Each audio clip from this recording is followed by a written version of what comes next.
pratique de manière interdisciplinaire avec une vision large des arts chinois du corps. Et la théorie. Maintenant, on va se concentrer aussi sur ce qui se passe dans l'abdomen.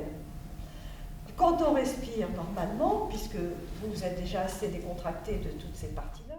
Les bases d'une bonne respiration, c'est d'abord de respecter la mécanique respiratoire avec les principales cavités que l'on utilise, c'est-à-dire la cavité nasale, la gorge, les poumons, les bronches et les alvéoles pulmonaires. Et pour que cela fonctionne bien, comme l'a dit au cours de ce week-end un ostéopathe, eh bien, il est important que la position du corps permette une liberté totale de ce mouvement d'inspire et d'expire.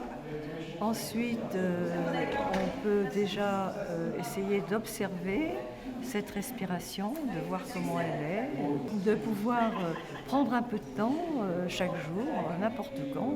Vous asseyez, vous prenez 5 minutes, 10 minutes avant de dormir pour essayer d'observer. D'une part, ça vous aidera à détendre votre corps et votre esprit, à calmer vos émotions. D'autre part, c'est aussi un moyen de voir ce qui ne va pas. Si vous ne respirez pas normalement, c'est qu'il y a des choses qui clochent. Et le maître mot d'une bonne respiration, c'est la détente, la souplesse, la détente, la souplesse. Voilà.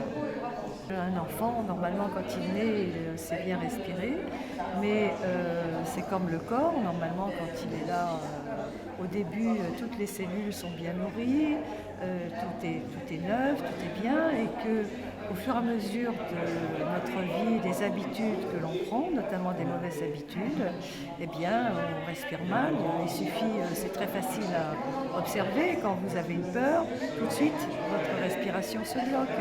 Quand vous avez un stress, eh bien, le sternum, ça se traduit par des blocages dans certaines parties du corps, et puis un stress très important. Donc tout cela, eh bien, c'est chaque jour qu'il faut en prendre conscience et essayer de les éliminer, de les défaire.